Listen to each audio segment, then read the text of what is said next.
Great. Before we get started, could we just do some introductions for each team, starting with the government side, Manhattan Independent? Hi, I'm Michelle. I'll be the first speaker for Side Gov, Manhattan Independent, she, her pronouns. Hi, I'm Ethan. I'll be the second speaker for Side Government at Independent, he, him pronouns. Hi, I'm Henry. I'm going to be first and third speaker for side opposition, he, him pronouns.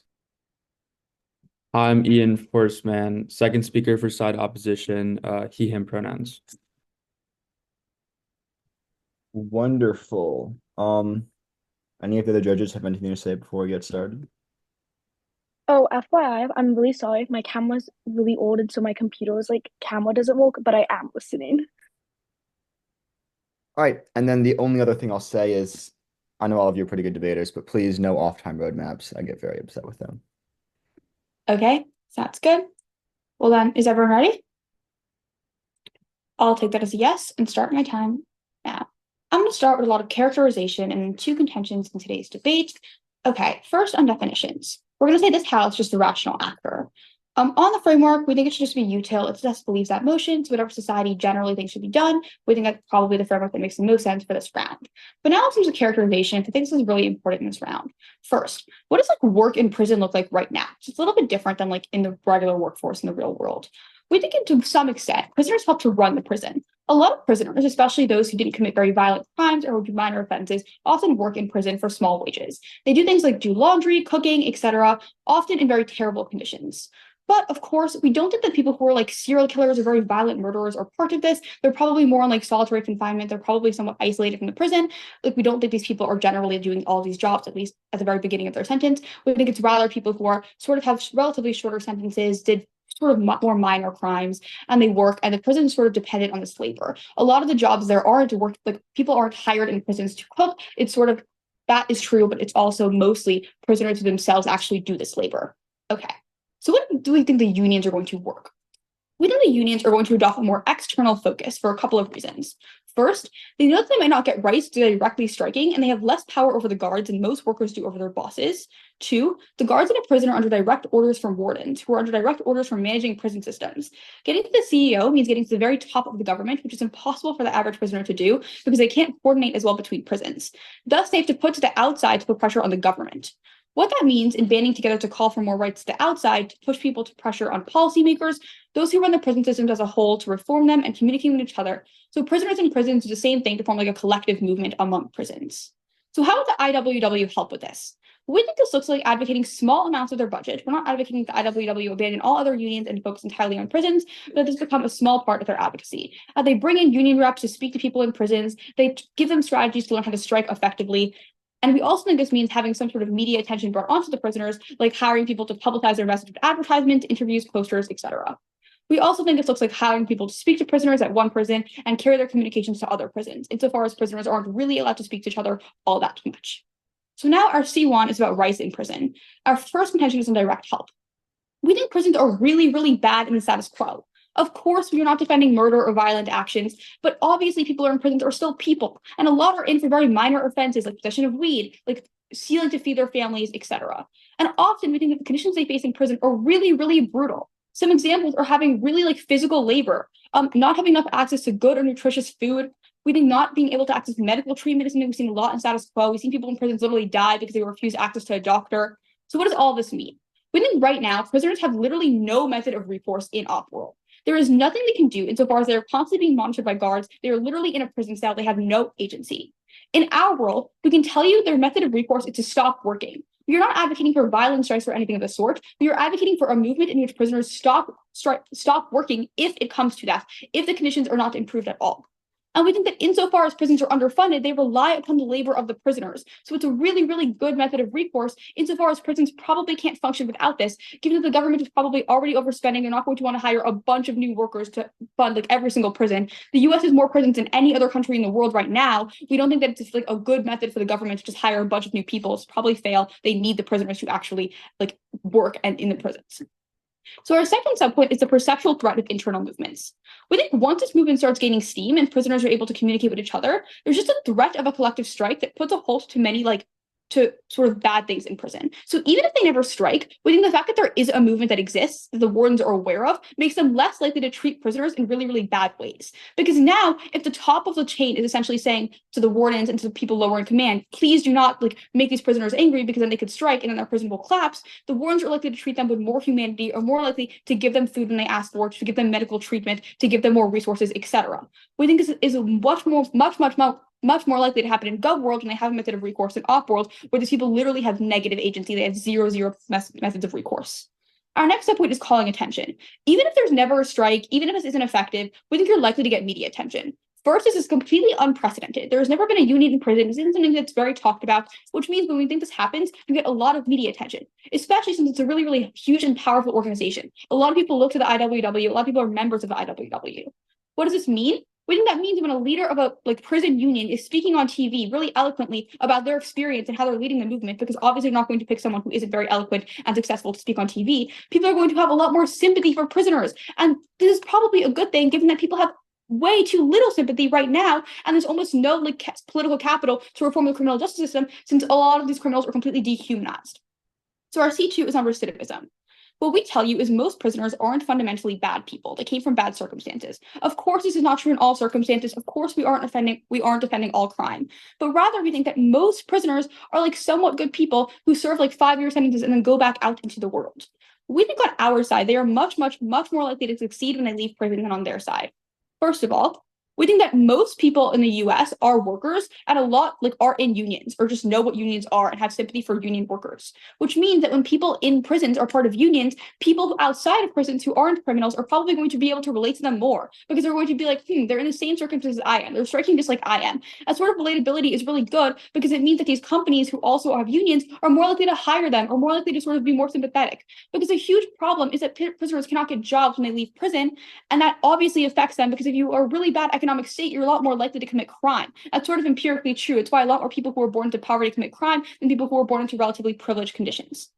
We also tell you that people in unions in prison are probably going to be more effective in getting jobs when they leave, because they get used to the union structure, which exists in a lot of companies, and they're sort of supported in prisons, and it calls attention to unions through a prison movement. It's mutually beneficial. So not only do you get a lot of more sympathy in the real world, which means even if you're not going to get hired, you're sort of going to get treated better on a day-to-day basis. Because of all this media attention, because of the relatability, you're less likely to be discriminated against in everyday context. If you're sort of just walking down the street, if you're sort of just talking to someone, you try to make a friend and you were oh, well, I went to prison, they're a lot more likely to be accepting on our side of the house compared to their side of the house. We tell you that social isolation is a really, really big factor in recidivism, which is a huge problem. Most people, I don't have the statistic obviously, but most people who go to prison and they get out of prison go on to commit more crime and end up back in prison.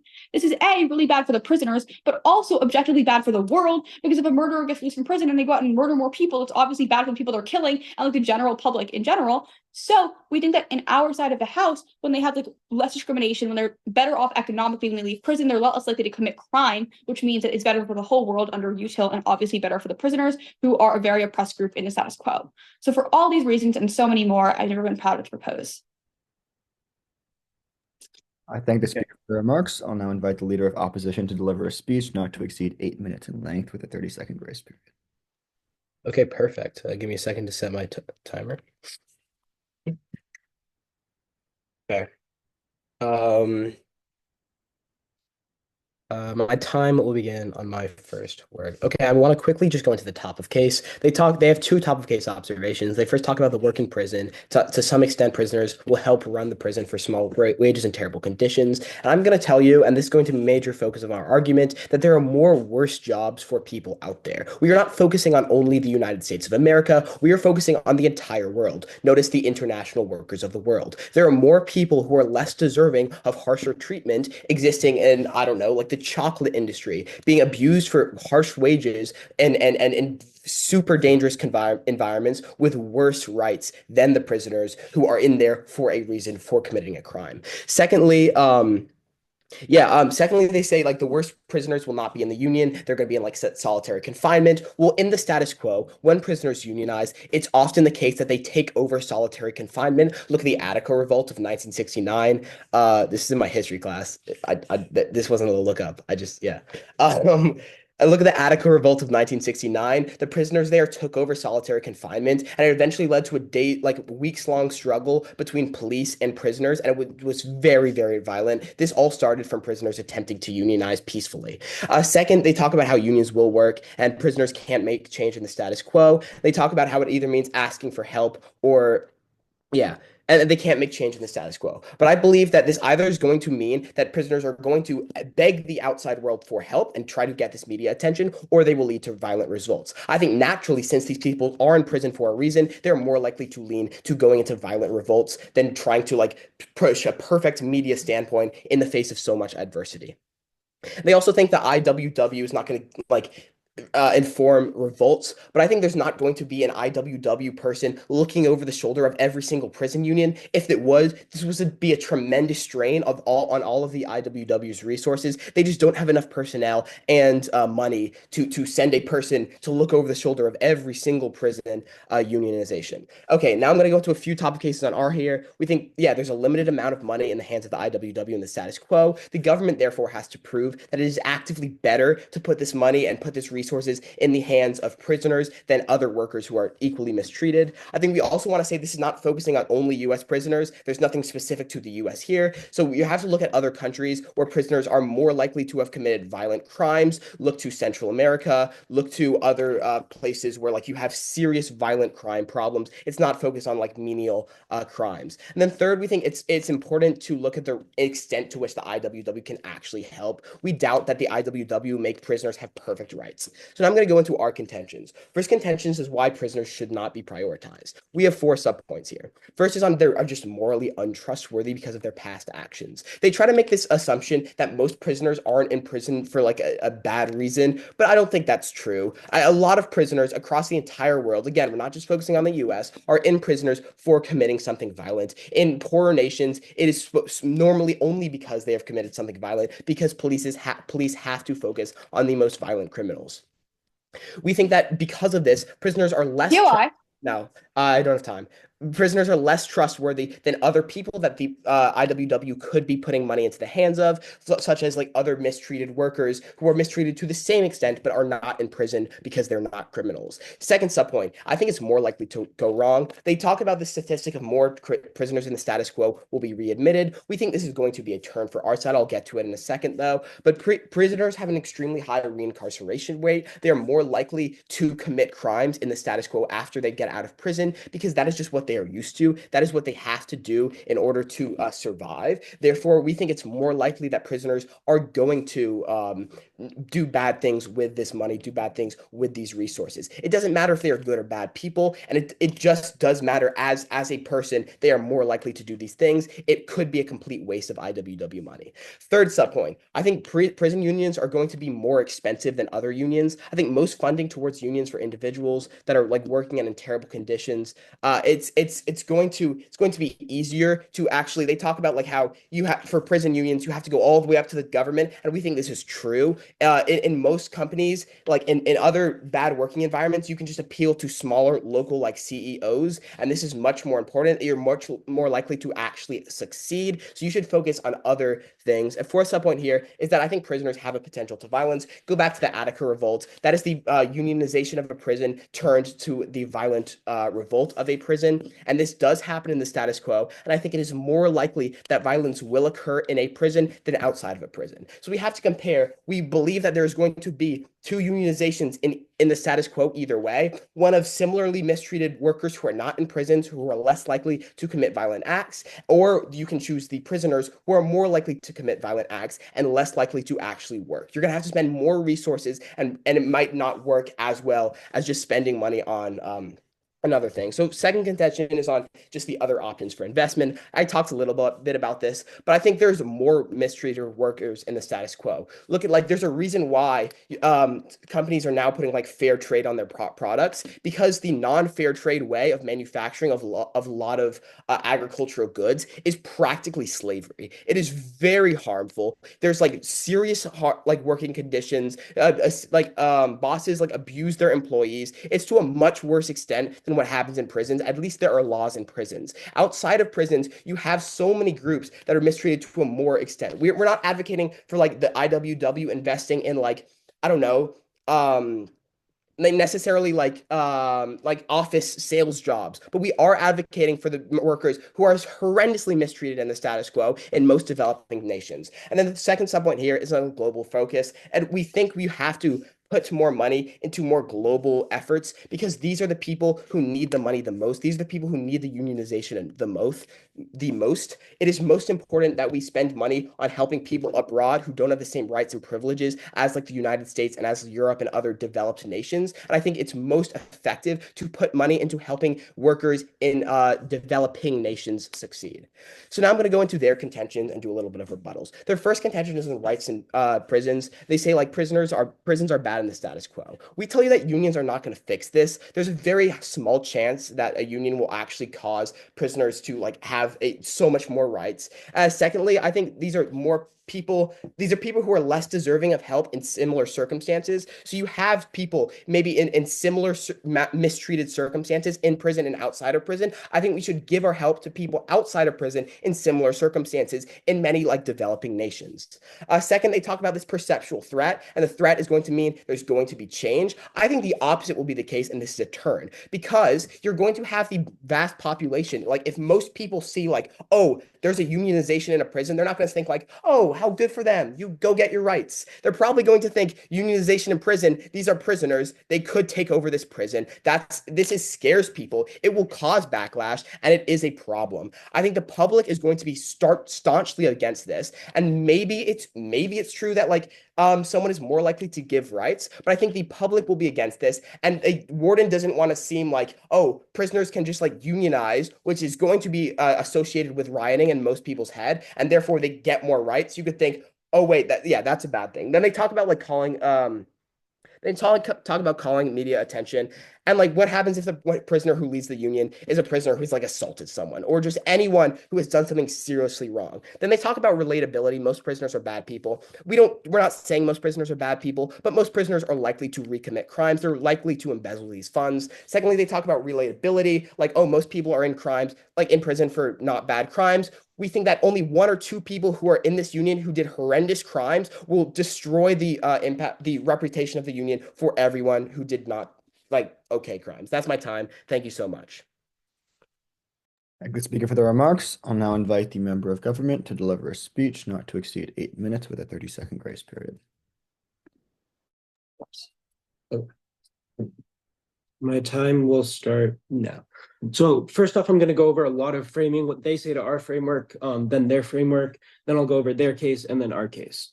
So first off, they give some overviews as to our case, that there are more jobs for people out there. This isn't the US, but the whole world. I'll get a lot more into this, but it's not that much funding and it's not mutually exclusive. And it's also super hard to unionize for those other workers, and I'll warrant this all later.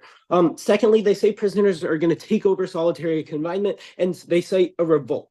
First off, I'd say that revolt might not fall under the New York Times rule, but even if you buy it, that's not unionizing, that's a revolt. We'd say that the reason why an attempt to unionize turned into a revolt is probably because the attempt to unionize failed. Why did it fail? It's because it had no funding, it had no outside help, and insofar as they concede that change can only come when you get someone on the outside helping you, when you get publicity, then you actually need someone who's going to give you that publicity to have any chance of succeeding. And when you fail, yes, you might turn to revolt, but the only time when you're going to succeed is with the IWW and when you feel like the world is supporting you, not against you. And we don't think it's that likely that the people who the IWW are giving money to are the ones who are going to revolt. I'll warrant this more later. Okay. Then they say that prisoners are going to beg the outside world for help, and they are going to be violent in revolt because they are in prison for a reason. I think this is a super harmful view for people to have, and I think this is the view that our case is trying to change. We don't want people to think that prisoners are just violent. We don't want people to think that whenever prisoners want to get something that they want, they just use violence. No, there have been violent revolts in the past, largely because people have been forced to return to violence because they've been in terrible conditions and nothing else has worked. Most prisoners aren't violent, so many want reform. Also, prisoners can revolt without unions. That's why you see so many revolts happening without unions. The ones looking to revolt aren't the ones looking to unionize. And if they wanted to revolt, They would have already. They provide zero reasoning why they need the IWW's help to get the resources they need to revolt. Insofar as they concede what these resources are, which is media publicity and like communications between prisons, and they provide zero warranting why that is uniquely needed for a revolt, the people who wanted to revolt would have done so already. There's no reason why they need to wait for the IWW's help. Then Henry's clarification that this occurs on the global scale actually helps our side, because think of every developing nation that is under authoritarian regime. Do we think that prisoners who are imprisoned for practicing a religion or being a woman who walked on the street without their husband are undeserving of aid? In so many regimes, in so many places where the laws are so much harsher, it means that criminals probably haven't done that many bad things. It makes our side infinitely easier to argue. Okay, so going on to their case, so a couple things on top of case. They say it's a limited amount of money. Government has to prove it's the best use of this money. We'd say one, it's a tiny amount of money, and then we'd say that this focus is always going to be on nonviolent prisoners or people who they think will use. I'll get to it if I have time. I have a lot to get there. Okay, who they think are going to use the funds well. One, they're not going to blindly give funds. They're going to vet people. They're going to see, what is this person in prison for? Do I think this person, let's say, is on the parole list? Do they have a chance of parole? They're probably someone you can trust. What are they in prison for? Have they used their funds well? Like if they are in prison for embezzlement, you probably won't give it to them. If they're a criminal who's murdered people, you probably won't give it to them because you don't want the funds to be used badly. Secondly, you're not going to give it to violent prisoners because it's a really bad look for you. You are a public organization who's trying to make change. You want public support, you want funding, you want donations. You're not going to give it to violent prisoners who are going to start a revolt. Thirdly, you're not going to give it to violent prisoners because as we characterize what this help actually is, and what they totally concede is that this is just getting publicity. Now, do you want to be getting publicity? And do you think the most effective use of your resources to get publicity is to do it to people who are going to commit violent crimes? Or do you think it's to do it to people who actually want to get publicity? It's always going to be the people who aren't violent. Okay.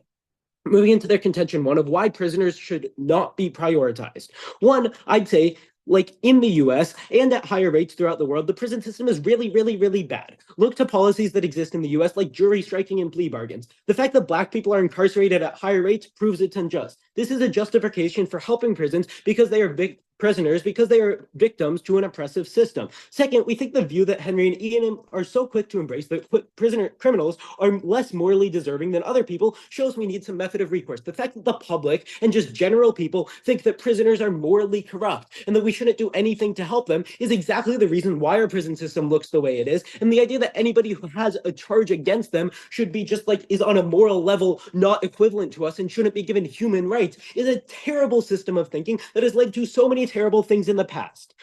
We think this media attention serves to counter this because it shows that these people just want their rights. They just want their human rights to be respected and are willing to do it in a peaceful way. And giving them the ability to do stuff in a peaceful way is the only way how you can show people that when given the chance to do it in a peaceful way, they will always turn to the peaceful side. Three, I would argue that on a global scale, prisoners are worse off than some workers, even though we'll get to that trade-off later. Look to El Salvador, where people are in prison for having basic freedom of speech. Look to the Uyghur Muslims in China. This is a crazy claim. Four, we don't think that the money should be distributed based on how moral they are, but rather like how effective the unions could be. They drop all of Michelle's analysis about how prisoners need this labor. Insofar as our framework for both sides is util, we think it's always going to be prioritized what is going to help the most people. Okay, then they say that prisoners are violent, and when they get out, they're going to be violent because they are just used to it.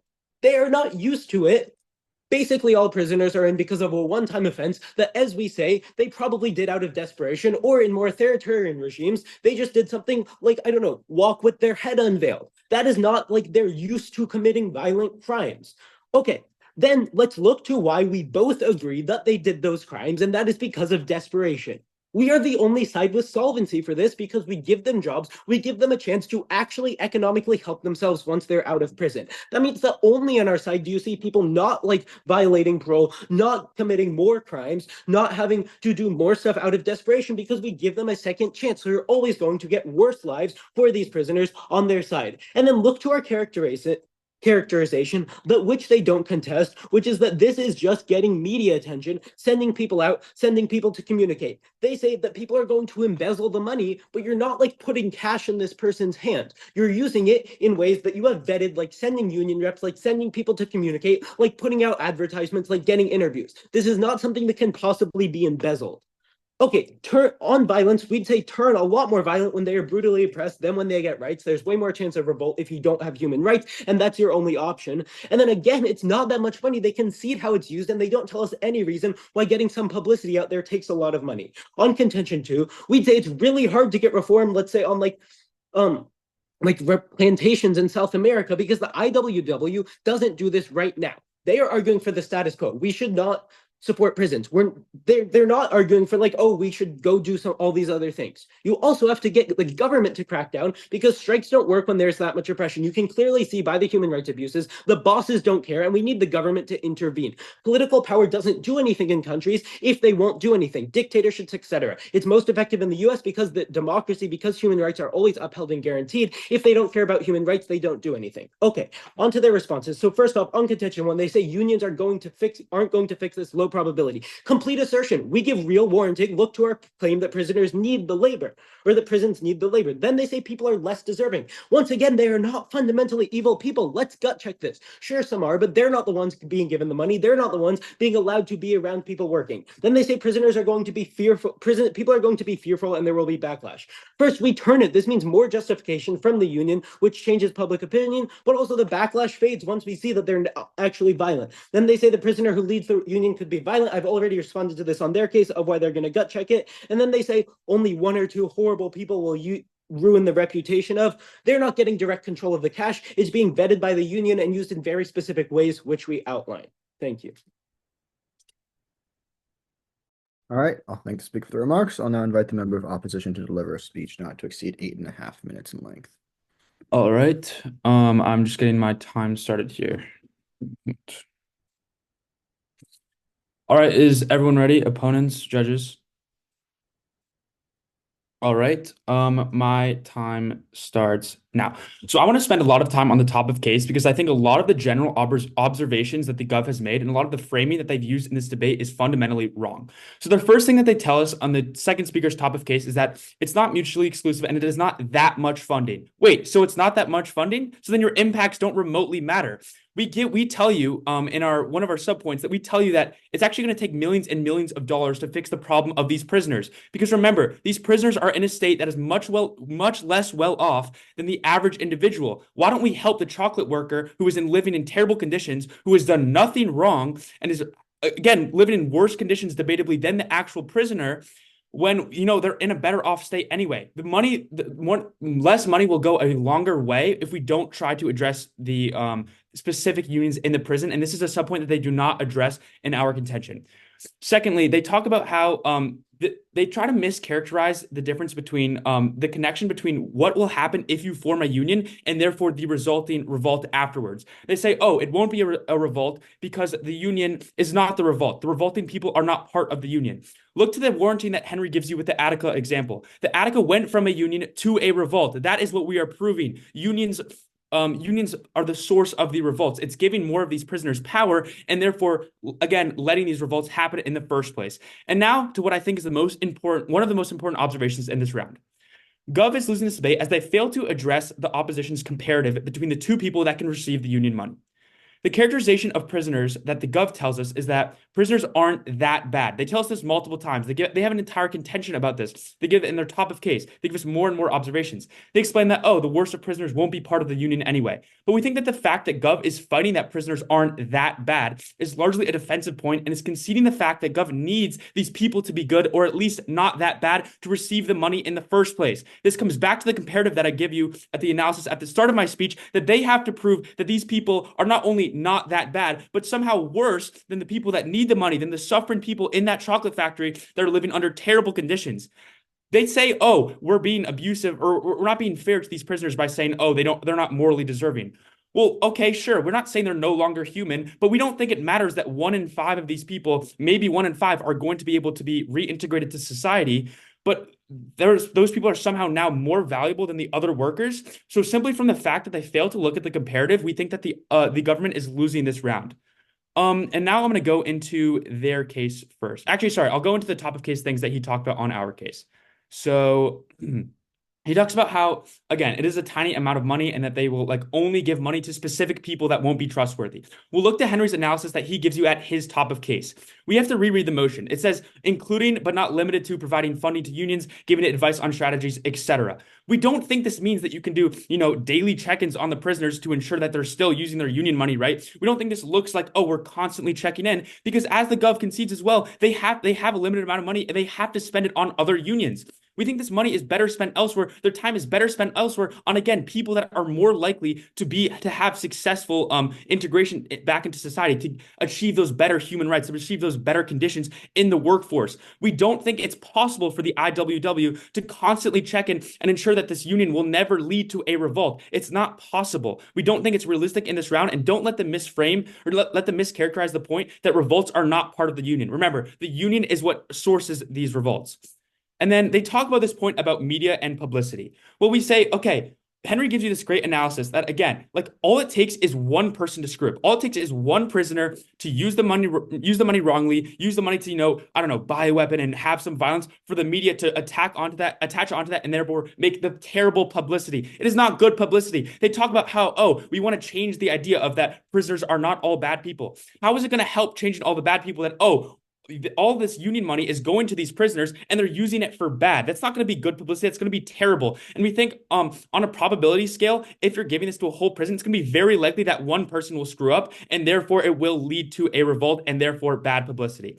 So now I'm going to go into their contention. So they're first about rights in prisons and how prisons are bad in the status quo. Well, they say prisons are bad in the status quo, but they also tell us that, we're only going to give them a tiny amount of money. So which is it? Are we going to give them a tiny amount of money so we can't fix anything? Or are we going to give them a lot so other problems will arise? It seems like the gov just misconstrues whether or not we're giving a lot of money to actually help these prisons whenever it benefits them. So we think anything about, oh, how prisons are terrible in the status quo, this isn't going to be fixed by a little bit of union money that the gov says is going to be given to them. So we think this point is an entire wash. Their second subpoint about perceptual threat, I've already kind of talked about this a little bit, but they say that like the threat of the collective strike will make wardens treat prisoners better.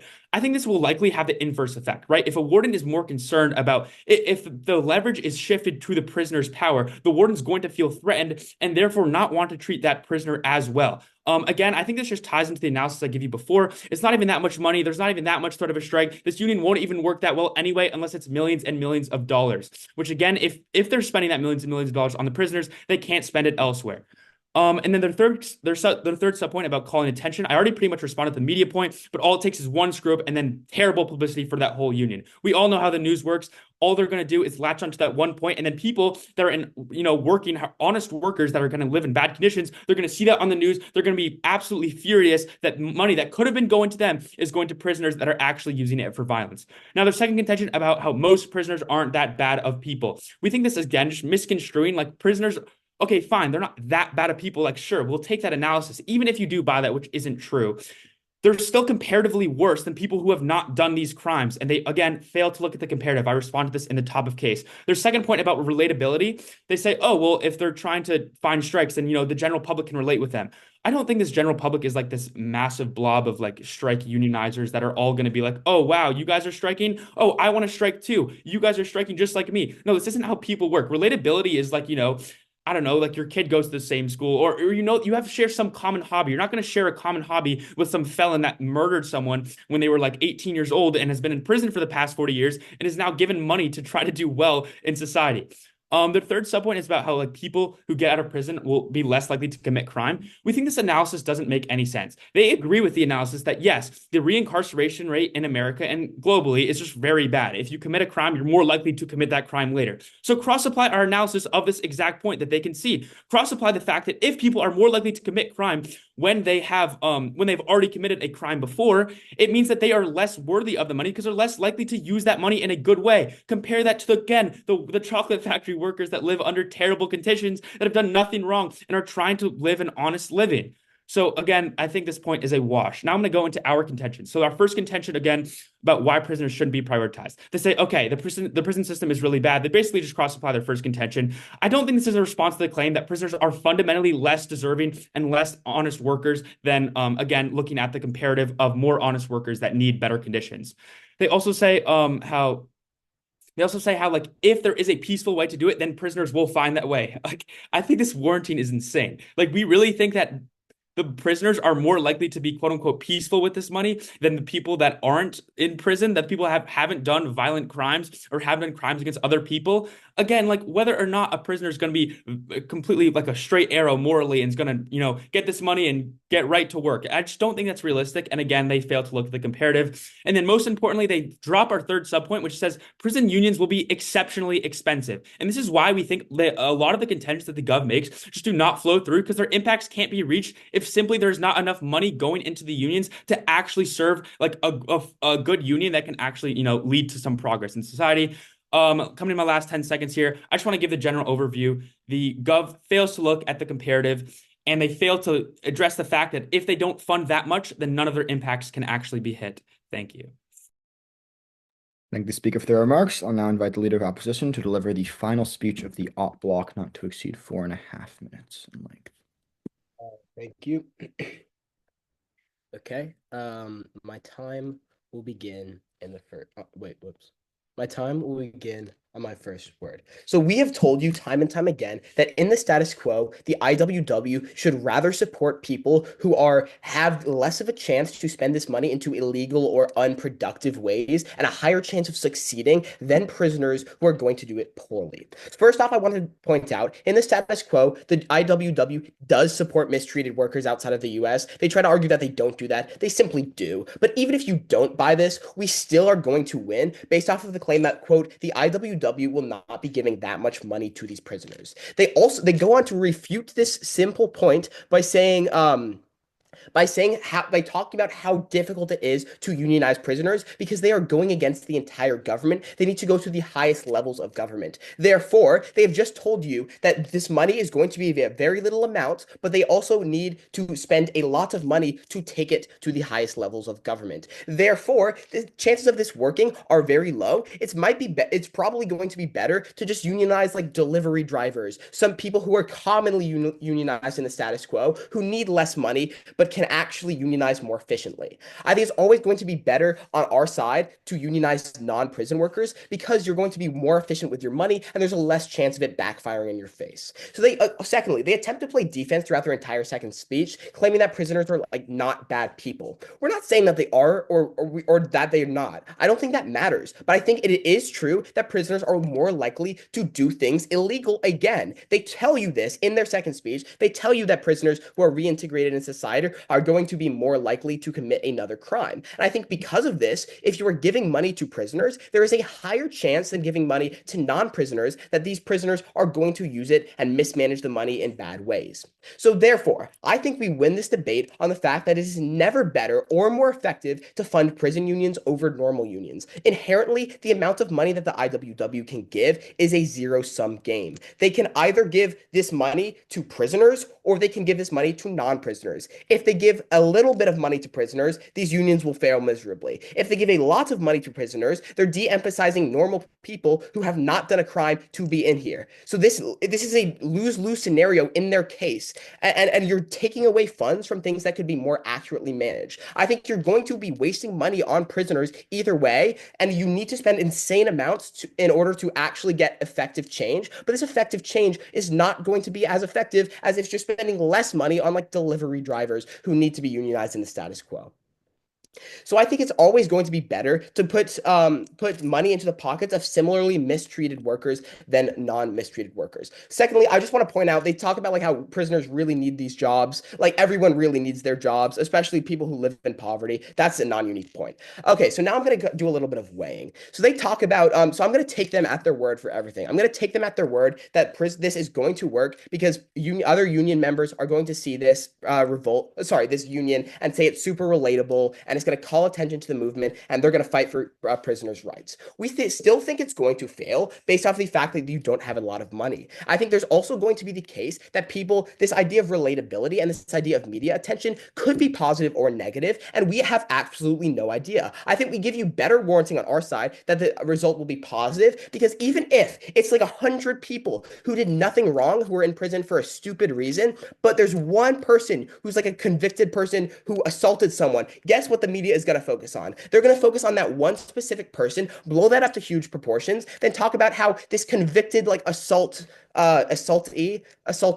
assaulter. They're going to talk about how this convicted assaulter is running a prison, even though it's not necessarily true, but they're involved in a prison union that's going to spread out mass fear mongering. That is going to be a bad thing in the status quo. We tell you that there is a non-zero chance that the prisoners are going to mismanage their funds, and it is a higher chance than spending money in other mistreated workers. I think it's always going to be more efficient. It's always going to be better to spend it in non-prisoners, in more trustworthy people. And it doesn't matter if they are trustworthy or not. It doesn't matter if we're emphasizing a bad mindset, because it is true that prisoners are more likely to commit repeat offenses. For those reasons, I am so proud to support OP, and I severely urge you to vote opposition. Thank you.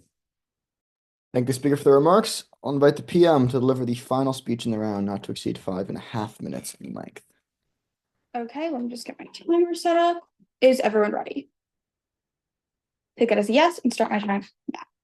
Let's start with this idea of the opportunity cost, because they misconstrue what we say throughout their entire block. What we tell you, and they don't respond to the warranting one single time, is not that prisoners are better people and thus they should get the money. That's not our claim. Rather, our claim is that these protests are really to be effective in prisons, and they aren't going to cost that much money, and thus we should do them. They don't respond to any of my warranting. I'll get into that in a minute.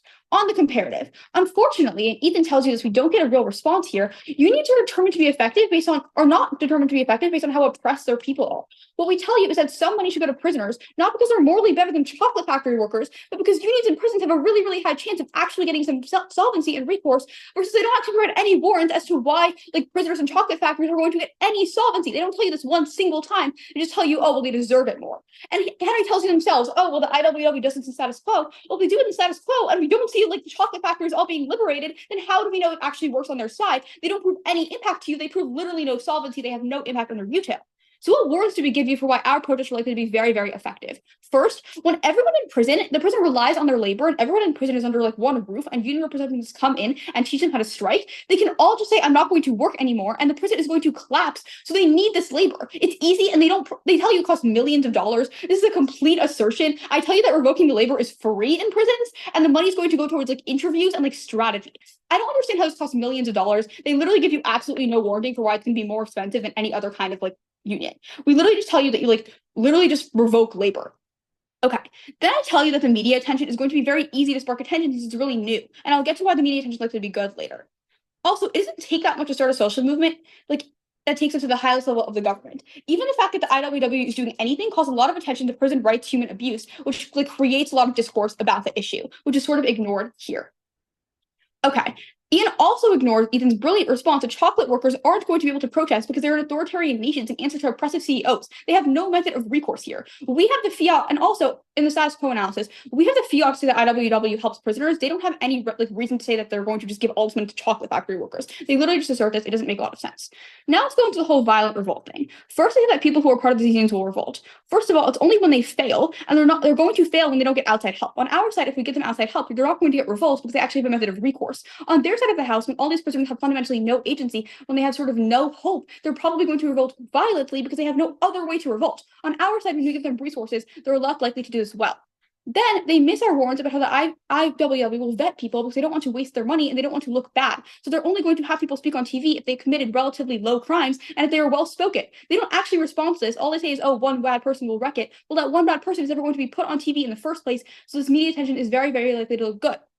Third, and most importantly, they provide literally no reason why the publicity or communication gone from the IWW would uniquely enable revolt. At that point, those who want to revolt would have done it already. There's zero link between revolt and unions. They literally give you no warranting here. Most of their cases complete assertions. Okay.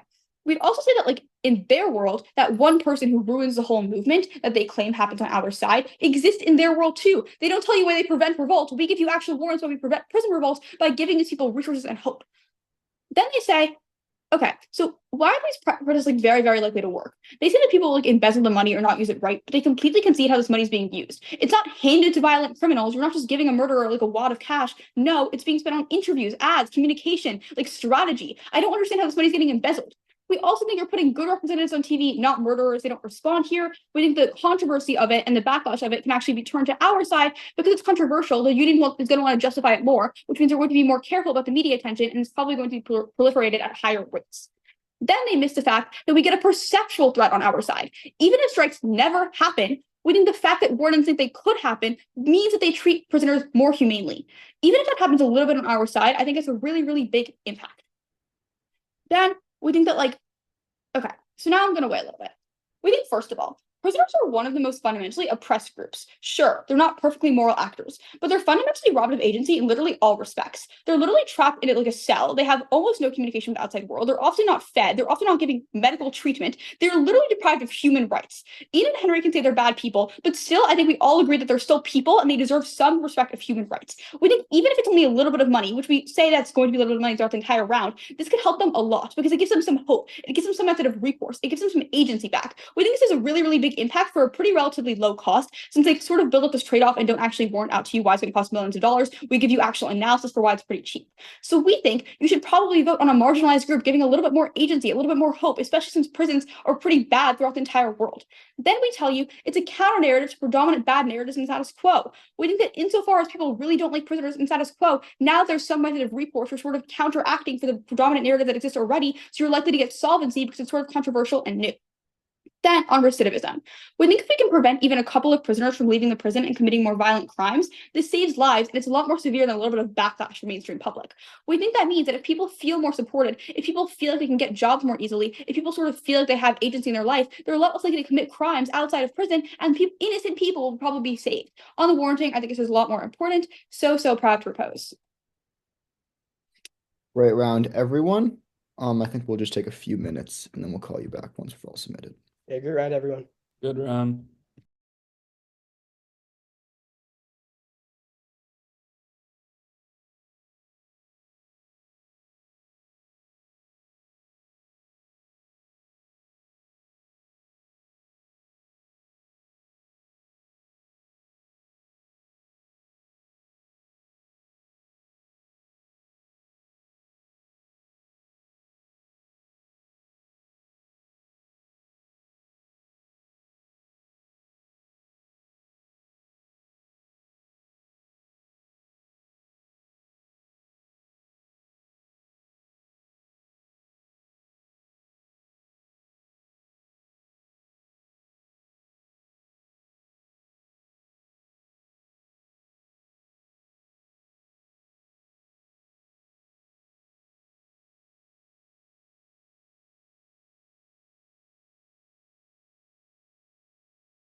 All right. Results just came back in. If it wants to come back.